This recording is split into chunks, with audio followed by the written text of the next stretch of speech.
अब हम समझते हैं कि 12th के बाद यूपीएससी करने का सही टाइम है या नहीं है। राइट, जनरली आपके आसपास होंगे बोले पहले ग्रेजुएशन कर लो फिर आगे जो है वो सोचना।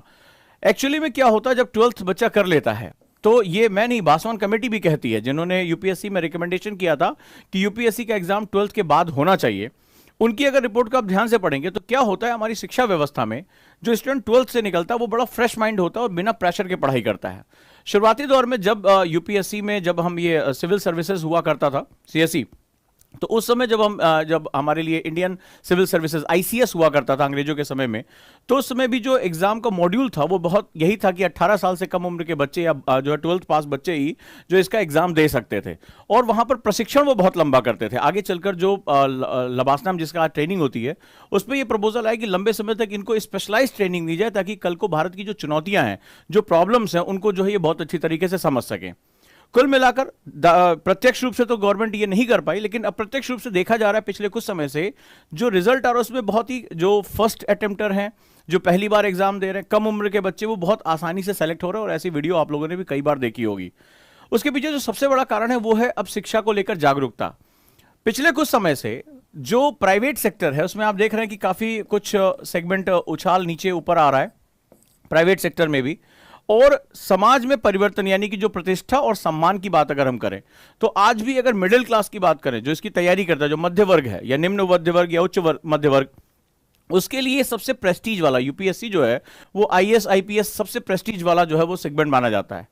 प्रेस्टीज यानी कि वहां पर जो है सम्मान है, सम्मान के साथ साथ जो आपको सेगमेंट मिल रहा है वो परिवर्तन की क्षमता मिल रही है। यानी आपके पास पावर आती है और पावर के माध्यम से आप जो करना चाहते हैं, जो वैसे अगर आप जाएं तो शायद आपकी कोई ना सुने, लेकिन यहां उनको सुनने के लिए मजबूर होना पड़ेगा और आप ये परिवर्तन करते हैं।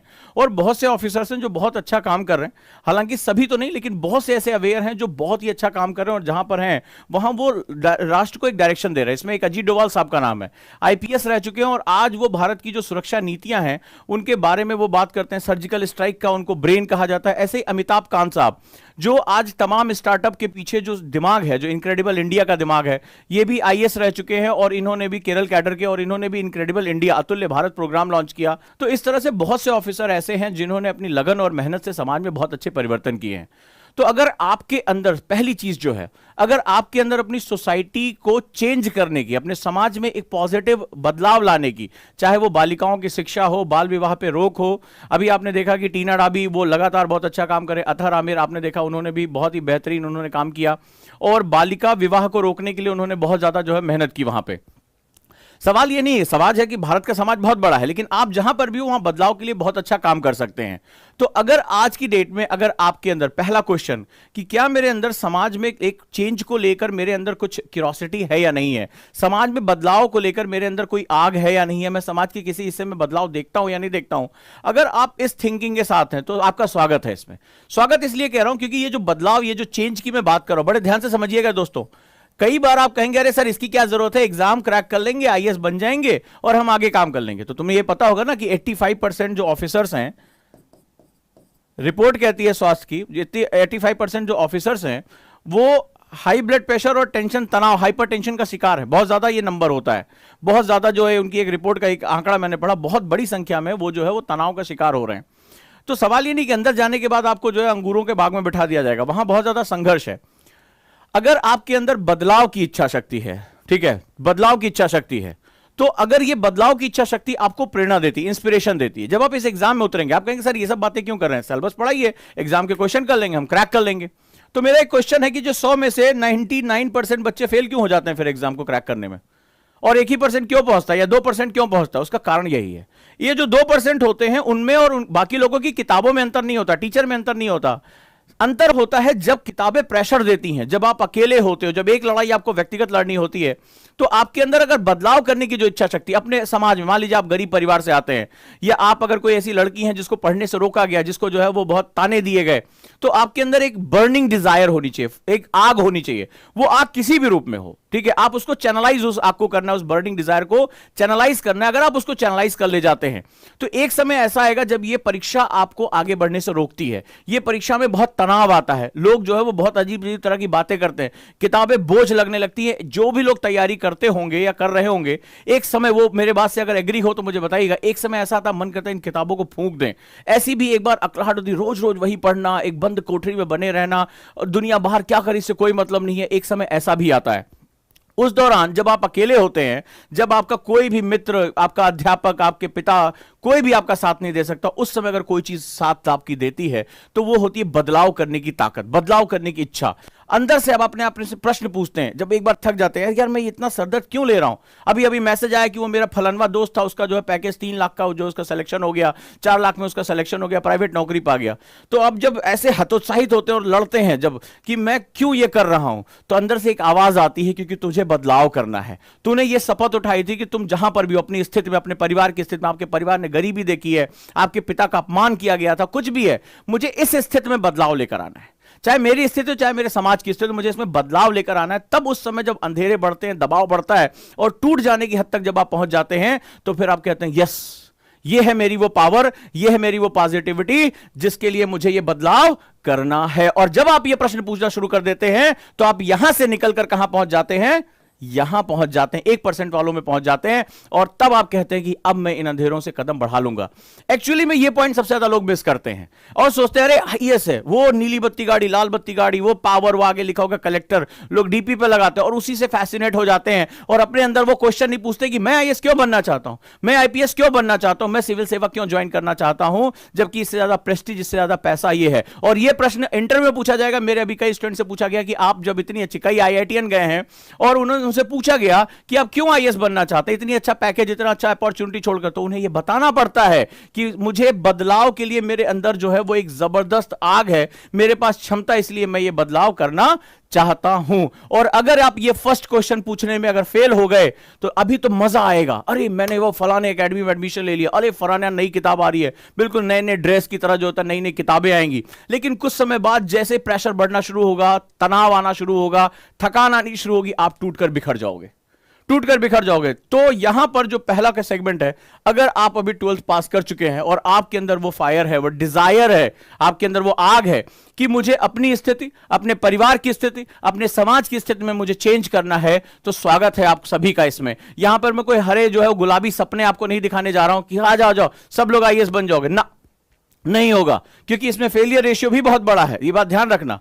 लेकिन मैं उनसे स्वागत करता हूं जिनके अंदर बदलाव की थोड़ी भी आग है, या वो आग जला सकते हैं अपने अंदर, वो समाज को अभी तक जो है वो एक अपना परिवार ही अपना समाज समझते थे, अपने दोस्तों को अपना समाज समझते थे, जो अपनी सोसाइटी को एक ब्रॉडर पर्सपेक्टिव में देखने की क्षमता रखते हैं, उनकी आंखों से गरीबी दिखाई पड़ती है, उनकी आंखों से वो सड़क पर जो है सोते हुए लोग दिखाई पड़ते हैं, उनकी आंखों से वो टपकती हुई छत दिखाई पड़ती है कि बरसात में वो परिवार भीग रहा हो, या वो जो है वो खाली बर्तन जिसपे खाने के लिए उनके पास नहीं है। अगर उनकी आंखों से वो समाज के लोग दिखाई पड़ते हैं तो स्वागत है आप सभी का यूपीएससी में। आपके अंदर वो आग है जहां पर आप बदलाव कर सकते हैं। अब इस आग को क्या करना है, एक धधकती हुई आग में कन्वर्ट करना है, इसको प्रज्वलित करना है। अगर यह आग प्रज्वलित हो जाती है, यानी आपके अंदर की डिजायर अगर पावर में बदल जाती है, तो आप यूपीएससी क्रैक कर जाओगे। आप उन अंधेरों में भी, उन दबाव में भी, जब आप पढ़ाई के समय बहुत प्रेशर आता है, तब आप उस प्रेशर से लड़ जाओगे, क्योंकि आप अंधेरे कमरों में बैठकर खुद से पूछ पाओगे कि मैं यूपीएससी में क्यों जाना चाहता हूं, यह दबाव क्यों झेलना चाहता हूं। मेरे दोस्त कॉलेज में एंजॉय कर रहे हैं, वहां पार्टी चल रही है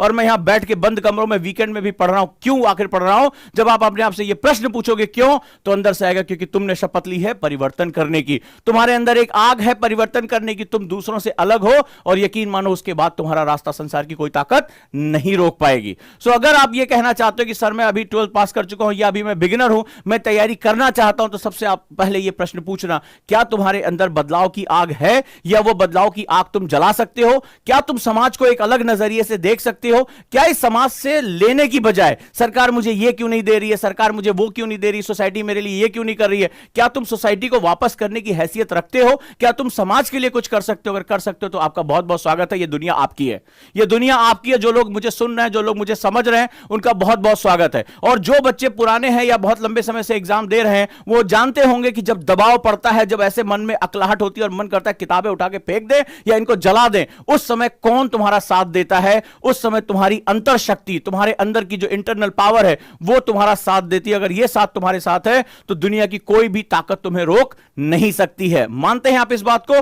तो अगर अभी आपके अंदर ये फायर है, पहला क्वेश्चन आज मुझसे पूछिए, अपने आप से पूछिए कि मेरे अंदर चेंज करने की क्षमता है या नहीं है। अगर है तो आपका बहुत बहुत स्वागत है। क्या मैं अपने समाज को अलग नजरिए से देखता हूं या देखती हूं? अगर है तो आपका बहुत स्वागत है। जब आप मॉल्स की तरफ देखते हैं तो उन मॉल्स के पीछे जो झुग्गी झोपड़ियां हैं, उनमें रहने वाले जो छोटे छोटे बच्चे हैं जिनके शरीर पर कपड़े नहीं होते हैं और वो चावल का एक कटोरा या गंदा कटोरा लिए आपने आसपास देखा होगा, क्या उसको देखने की तुम्हारी आंखें हैं?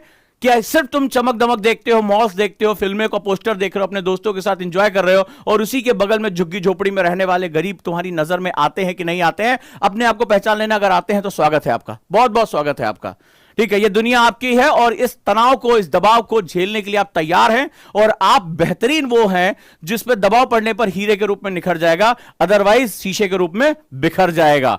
याद है? तो मैं उनकी बात कर रहा हूं जो परिवर्तन करने वाले होते हैं, वो दबाव में निखर जाते हैं, और जो सिर्फ फैंसी वीडियोस देखकर आए हैं वो दबाव में बिखर जाते हैं। तो शीशा नहीं, मुझे हीरो की आवश्यकता है। ये जो सर्विस है वो राष्ट्र के हीरे चाहता है, जो देश को चमका सके, जो देश को जो है वो मुकुट के रूप में, मणि के रूप में संसार को आगे लेकर जा सके। तो आपका बहुत बहुत स्वागत है, बहुत बहुत स्वागत है। अब आप अपने आप से प्रश्न पूछेंगे, आज आप बैठेंगे, चिंतन करेंगे कि वाकई में मेरे अंदर बदलाव की ताकत है कि नहीं है। मैं समाज को उसी नजरिए से देखता हूं जिसमें ओजांग सर ने कहा या नहीं कहा। मैं हमेशा मॉल्स देखता हूं, चमचमाती सड़कें जो है, BMW या बड़ी बड़ी गाड़ियां देखता हूं, या मुझे उनके पीछे इस भारत का शाह चेहरा भी दिखाई पड़ता है। वो मुझे गरीबी भी दिखाई पड़ती है, वो कुपोषित बच्चे भी दिखाई पड़ते हैं जिनके लिए मुझे काम करना है। अगर ये ताकत है तुम्हारा तो इस सर्विस में आने वाला ज्यादा से ज्यादा प्रेशर भी तुम्हें निखारता चला जाएगा। तुम राष्ट्र के लिए धरोहर हो जाओगे और एक दिन हम लोग बैठकर पढ़ेंगे, अरे ये वही लड़का है जो उसने सन 2021 और 2022 में तैयारी शुरू की थी, आज ये भारत का एक बेहतरीन ऑफिसर। हम उसके बारे में पढ़ेंगे, हम चर्चा करेंगे। आने वाले समय में आने वाली पीढ़ियां तुम्हारे बारे में जीके की बुक्स में पढ़ेंगी, अरे इस समय राष्ट्र का मुख्य सुरक्षा सलाहकार कौन है, इस समय राष्ट्र का जो है CEO कौन है, इस समय जो है फलानी जी का जो है वो डायरेक्टर कौन है, वो आपका नाम पढ़ा जाएगा। लोग आपके बारे में पढ़ेंगे और एग्जाम में जाकर आपके बारे में प्रश्न पूछे जाएंगे। और जिस दिन तुम्हारे बारे में एग्जाम में प्रश्न आने लगे, जिस दिन तुम्हारे बारे में एग्जाम में प्रश्न आने लगे, उसी दिन तो तुम व्यक्तित्व हो जाओगे। तो एग्जाम सबसे पहली बात तुम्हें क्या देता है? व्यक्ति से व्यक्तित्व में बदलने का मौका देता है। जिंदगी में हर समय एक मौका आता है जब आप एक पर्सन से पर्सनालिटी में बदल जाते हैं। नीरज चोपड़ा, कितने लोग थे इस गोल्ड मेडल से पहले कोई जानते थे? राइट, कितने लोग थे जो ये जानते थे कि जेवलिन भी एक खेल, हमारे यहां भाला फेंकने का भी खेल होता है? बहुत कम लोग थे। लेकिन आज अगर कोई बोलो तो वो लंबे बालों वाला स्मार्ट सा लड़का, आज उसकी जो है वो तमाम जो है वो एड भी आ रही है, तमाम उसके बारे में पोस्ट शेयर हो रही है। एक क्षण में वो राष्ट्र के लिए पर्सनालिटी हो गया। बड़े बड़े लोग, सूबेदार की रैंक पे था, आज बड़े बड़े जो सेना अध्यक्ष जो है और जो है तमाम तरह के लोग जो है वो उसके साथ बैठ के फोटो खिंचा रहे हैं। वो क्या हो गया? पर्सनालिटी हो गया। सो ये तुम्हें मौका देता है पर्सन से पर्सनालिटी में कन्वर्ट होने का। लेकिन हर कोई पर्सनालिटी में कन्वर्ट नहीं, क्योंकि पर्सनालिटीज दबाव झेलती हैं।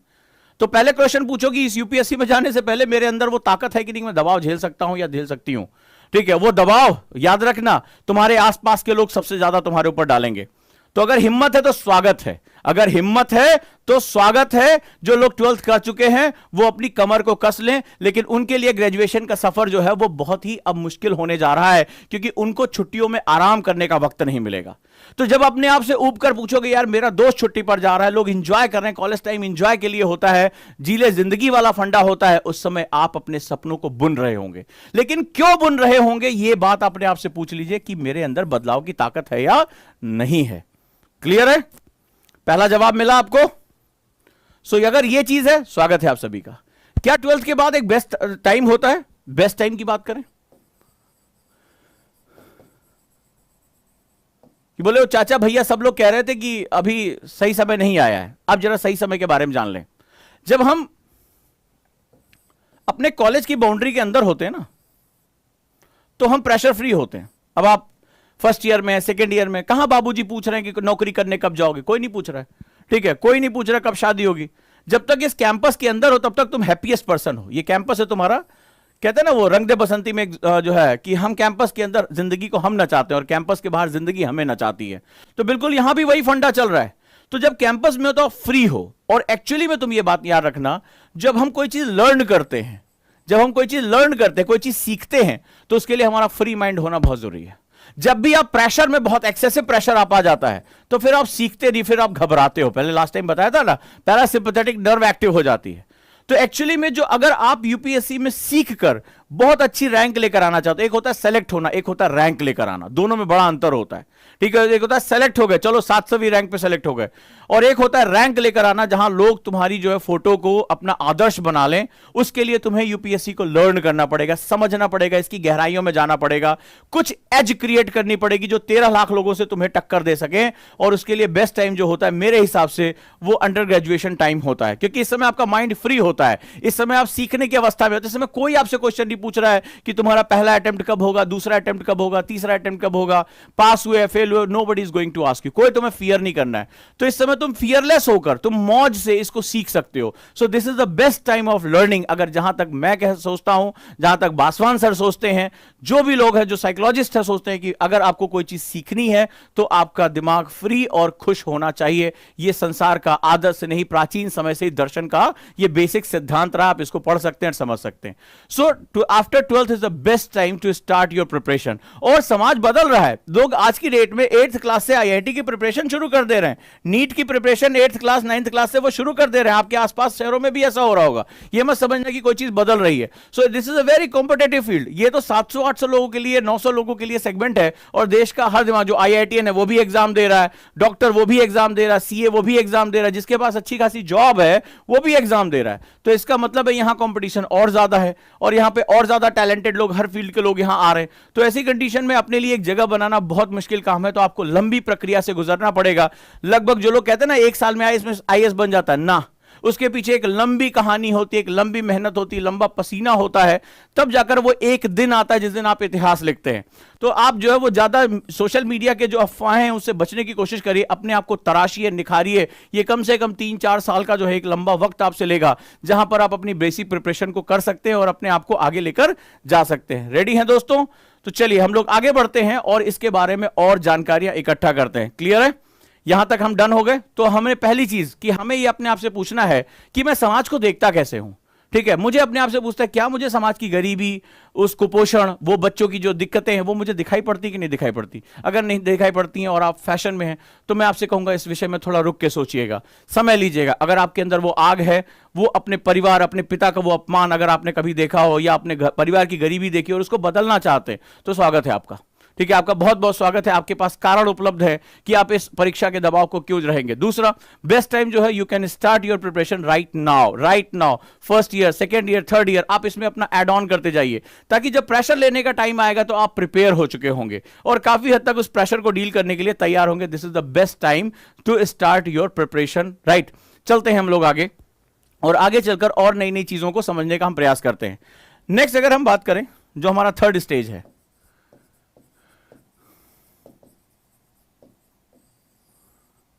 व्हेन टू स्टार्ट, हमने बात कर ली। व्हेन टू स्टार्ट, कब हमें स्टार्ट करना है। व्हाई टू स्टार्ट, हमने इसके बारे में बात कर लिया, हम क्यों स्टार्ट करना चाहते हैं। ठीक है, हाउ टू स्टार्ट, अब हम बात करेंगे हम कैसे शुरू करें। हमारे पास 2 सेगमेंट्स हैं।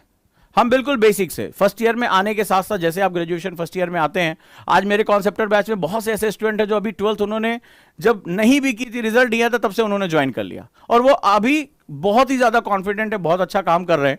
So now this is the best time to start your preparation, because जैसे जैसे समय गुजरता जाता है, धीरे धीरे आप अपने लक्ष्य को भूलते चले जाते हैं, क्योंकि इस उम्र में जोश भी बहुत होता है लेकिन होश उतना ही कम होता है। नई नई चीजें, ऑप्शन आते हैं, कुछ नया नया चीजें ट्राई करते रहते हैं, हमारा कीमती समय हमारे हाथ से निकल जाता है। कुछ भी आप करिए, मैं कह रहा हूं कि आपको प्राइवेट सेक्टर में जाना है, गूगल में जाना है, माइक्रोसॉफ्ट में जाना है, जो भी करना है, यही सबसे बेस्ट टाइम है अपने आप को प्रिपेयर करने का।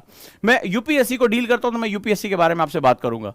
सो हाउ टू स्टार्ट में अगर हम बात करें, तो सबसे पहले आप अपना एक रोड मैप बनाइए। ठीक है, रोड मैप ऑफ 3 इयर्स, यानी 3 साल का एक सेगमेंट आप ड्रॉ करिए कि मुझे हर साल किस स्टेज पर पहुंचना है।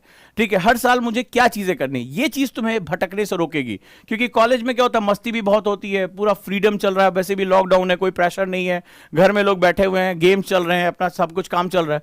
तो वहां पर आपको रोड मैप बनाना बहुत ही इंपॉर्टेंट है। और रोड मैप में आप बेसिकली जो है वो आप एक एक ईयर, 1 ईयर, 2 ईयर और 3 ईयर का आप बेसिक रोड मैप प्रिपेयर करेंगे कि मेरा 3 साल का रोड मैप या 2 साल का रोड मैप मेरा कैसे प्रिपेयर होना चाहिए। और रोड मैप में हम स्टेज वाइज जाएंगे, राइट, स्टेज वाइज हम स्टेज वाइज प्रिपेयर करेंगे कि हम किस चरण में क्या सेगमेंट करेंगे। नंबर 1 अगर हम बात करें कि हम बेसिक, अगर हम बात करें, सबसे पहले हम बेसिक्स पे चलते हैं। तो सबसे पहले यह समझना जरूरी है कि यूपीएससी की बेसिक रिक्वायरमेंट क्या है, राइट, बेसिक रिक्वायरमेंट क्या है। फॉर एग्जाम्पल, क्या मुझे अपने सब्जेक्ट्स, जो भी मुझे सब्जेक्ट्स चुनने हैं, मुझे जो मेरा जीएस है, क्या मुझे उसके बारे में एक वृहद सेगमेंट है। अब जरा ध्यान से देखो, बेसिक रिक्वायरमेंट कहता है एज अ कंट्री इंडिया को आप समझने की कोशिश करो। और जब मैं इंडिया की बात करता हूं, भारत की बात करता हूं, तो मैंने पहले भी कहा था कि भारत एक ऐतिहासिक यूनिट है, एक हिस्टोरिकल यूनिट है। तो आप इस नजरिए से देखना, ये मत सोचो अरे सर वो जीएस पढ़ना है, बच्चे आते बोले सर जीएस कब तक पूरा करा देंगे। मामला ही तुम्हारा गलत चल रहा है, तुमने अपने बेस को कभी बनाया ही नहीं, क्योंकि तुम बदलाव की स्थिति में हो ही नहीं। वो हमें समझ में आ जाता है कि ये स्टूडेंट जो है वो बेसिक्स भी नहीं जानता कि यूपीएससी का बेसिक्स क्या है। इंडिया एक हिस्टोरिकल यूनिट है, इंडिया एक ज्योग्राफिकल यूनिट है, एक भौगोलिक जो है तंत्र है, एक इकोनॉमिक यूनिट है, एक सोशल यूनिट है, एक जिसे हम लोग कहते हैं एक पॉलिटिकल यूनिट है। भारत विविधता का देश है, अलग अलग लोग हैं, अलग तरह का भूगोल है, अर्थव्यवस्था है, समाज यहां का अलग है, यहां की राजनीतिक तंत्र अलग है, कई जगहों पे हमें बहुत विविधता दिखाई पड़ती है।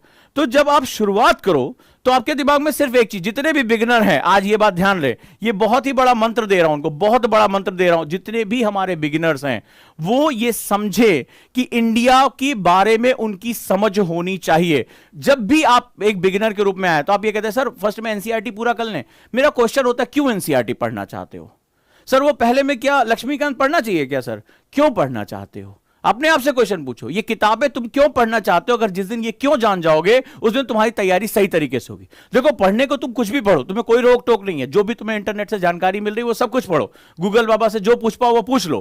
पर सवाल है यहां मैं बात क्यों कर रहा हूं, यहां मैं बात कर रहा हूं तो आप तैयारी सही तरीके से करो। कहते हैं ना कि पहला कदम अगर गलत बन जाता है तो आप मंजिल तक कभी नहीं पहुंच पाते, बहुत दूर चले जाते हो। तो पहला स्टेप आपका गलत नहीं होना चाहिए, इसके लिए मैं यहां पर इतनी मेहनत कर रहा हूं, इतना प्रयास कर रहा हूं ताकि आप जो है वो आगे सफल इसमें होते चले जाओ। तो यहां पर अगर हम बात करेंगे फंडामेंटल्स पे अगर हम जाते हैं तो सबसे पहला होता है कि जब बेसिक रिक्वायरमेंट है कि इंडिया को मैं कैसे देखता हूं। अब इसके लिए मुझे एनसीईआरटी पढ़नी पड़े, मेरा नेचर है, I can go for that. नहीं, मुझे अपने टीचर के साथ धीरे धीरे इसकी कोर डिटेल्स में जाना है। क्यों मुझे मेरे स्टूडेंट मुझसे कहते हैं कि सर पहले आप पढ़ाते हो, पहले जो है आप पढ़ा लेते हो फिर अखबार में छपता है, उल्टा चलता है हमारे यहां। उसका रीजन यह है कि हिंदुस्तान को समझने का जो नजरिया है वो आपका बहुत ब्रॉडर होना चाहिए, बहुत ही बेस बता रहा हूं। जिस दिन तुम इसके साथ, इस कॉन्सेप्ट के साथ स्टिक हो गए ना बेटा, उस दिन यूपीएससी तुम्हें लगेगा ये दुनिया का सबसे खूबसूरत इम्तिहान है। अब कहते हैं ना, लोग कहते हैं यूपीएससी बहुत टफ है, सबका नहीं होता, इस तरह से मुंह बना बना के बोलते हैं। जिस दिन तुम इस कॉन्सेप्ट के साथ स्टिक हो गए, जिस दिन तुमने अपना दिल इसके साथ लगा लिया, जिस दिन तुम मोहब्बत हो गए हिंदुस्तान के साथ और तुम्हें हिंदुस्तान को अलग अलग पर्सपेक्टिव से देखने का एक नजरिया डेवलप हो गया, उस दिन कहोगे सर मतलब ये इससे ज्यादा खूबसूरत इम्तिहान नहीं है दुनिया का, मुझे इस एग्जाम में उतरना ही उतरना है।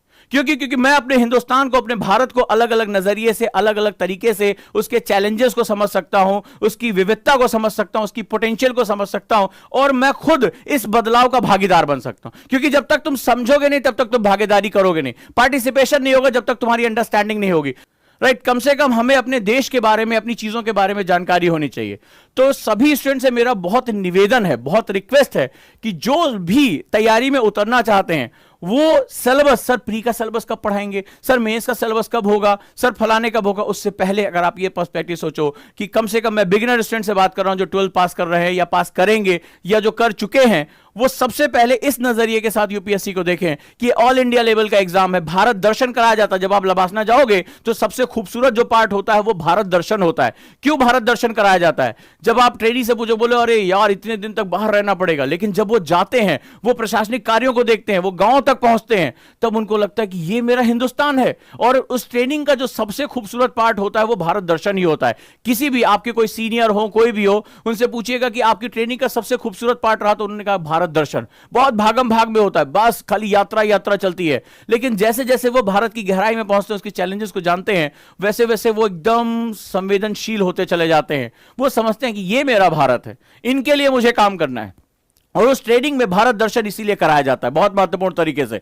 और आप अगर पहले से ही प्रिपेयर रहोगे कि मैं अपने हिंदुस्तान को किस नजरिए से देखता हूं, मेरा हिंदुस्तान एक ऐतिहासिक यूनिट है, तो चलो मैं इसके इतिहास का अध्ययन करता हूं। लेकिन इतिहास के अध्ययन से मुझे वर्तमान को देखना है। याद रखिएगा, इतिहास का अध्ययन क्यों कराया जा रहा है? ताकि मैं आज वर्तमान में होने वाली समस्याओं का समाधान लेकर आ सकूं। जब इस नजरिए, ये एटीट्यूड आप चेंज करोगे पढ़ने का, उसी दिन सब कुछ चेंज हो जाएगा आपका, उसी दिन सब कुछ चेंज हो जाएगा। और इस नजरिए से आपको पढ़ाई करनी है।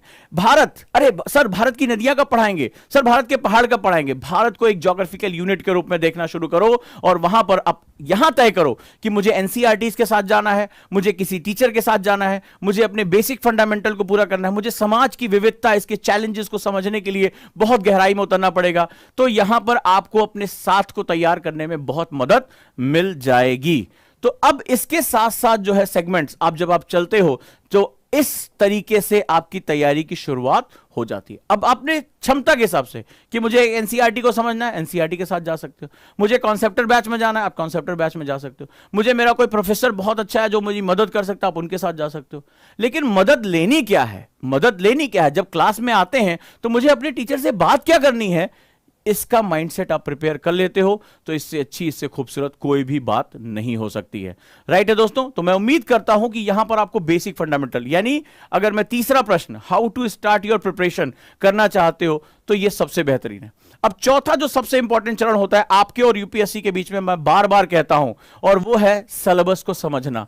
एक होता है सिलेबस को पढ़ना, दो वर्ड है, बहुत कंफ्यूजन है यहां पर। सिलेबस यानी पाठ्यक्रम। मैंने आपको बताया आपके और यूपीएससी के बीच में जो कम्युनिकेशन करने का तरीका है वो भाषा कौन सी है? सिलेबस है।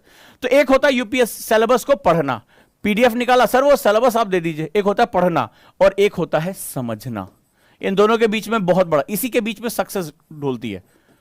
स्टूडेंट को लगता है कि मैंने यूपीएससी का सिलेबस पढ़ लिया, मेरे लिए बहुत है, राइट? रीड आउट, मैंने रीड आउट कर लिया पेपर 1 में, सर ये this is the development process in the, चलो ये फलाने में है, सेकंड में है, ज्योग्राफी यहां पर है। नहीं, एक होता है समझना। और समझने के लिए मुझे क्या करना पड़ेगा? समझने के लिए, किसी भी चीज को समझने के लिए उसको छोटे छोटे हिस्सों में इसको एनालाइज करना पड़ता है। एनालिसिस, एनालिसिस यानी उसका विश्लेषण करना। एनालिसिस का मतलब होता है to break into small pieces, इसको स्मॉल पीसेस में तोड़ देना, छोटे छोटे टुकड़ों में तोड़ देना।